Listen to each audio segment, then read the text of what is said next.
So the large cardiovascular endpoint trials in patients with type 2 diabetes have a safety design. So the primary objective is to investigate whether the new drug has a non-glucose related cardiovascular safety, and in cases is met, then of course to investigate whether there is even superiority. Meaning, in case you find superiority with a drug investigated by this study design, there is good evidence that beside glucose-lowering efficacy, there might be additional mechanisms linking drug treatment with cardioprotection.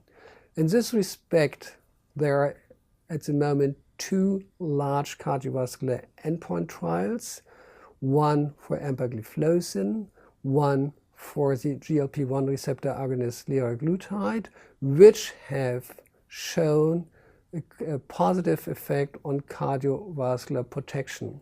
In the LEADER trial used liraglutide, which is injected once a day.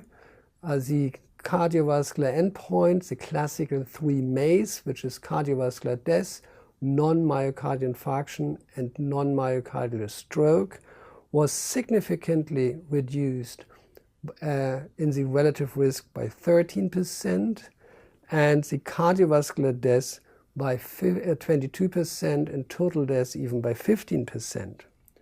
So this is a very interesting study, which has been also similar results observed with the treatment of semaglutide, which is a GLP-1 receptor agonist, which has to be injected only once weekly. However, in Germany, this drug at the moment is not yet available.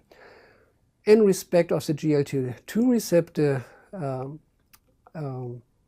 inhibitors, in Germany there are available empagliflozin and dapagliflozin and ertagliflozin. Canagliflozin, which has also a positive cardiovascular endpoint trial, is not available in Germany. So empagliflozin has been investigated in the EMPA-REG trial and had shown a very dramatic relative risk reduction in the MACE, so major adverse cardiovascular events, by 14%, but which was striking was that cardiovascular death rate was reduced by 38%, the total mortality by 32%, and, which is very important, the hospitalization for heart failure was reduced by 32%. This latter clinical observation has not been observed yet for GLP-1 receptor agonist or even in the LEADER trial. So why is hospitalization for heart failure also an important clinical endpoint? This is because it's an indicator of a very high cardiovascular risk for mortality.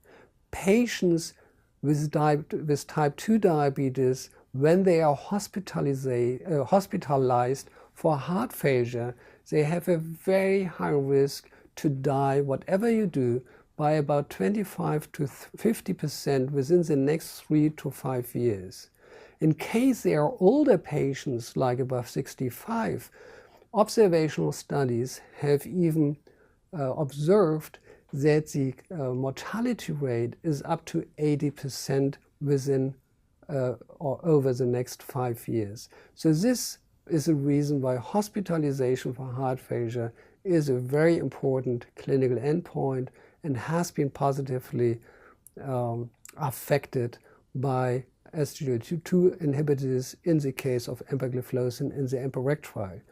Cardiovascular endpoint data for dapagliflozin in the DECLARE study are awaited for the end of this year 2018, and for ertagliflozin for the end of next year 2019.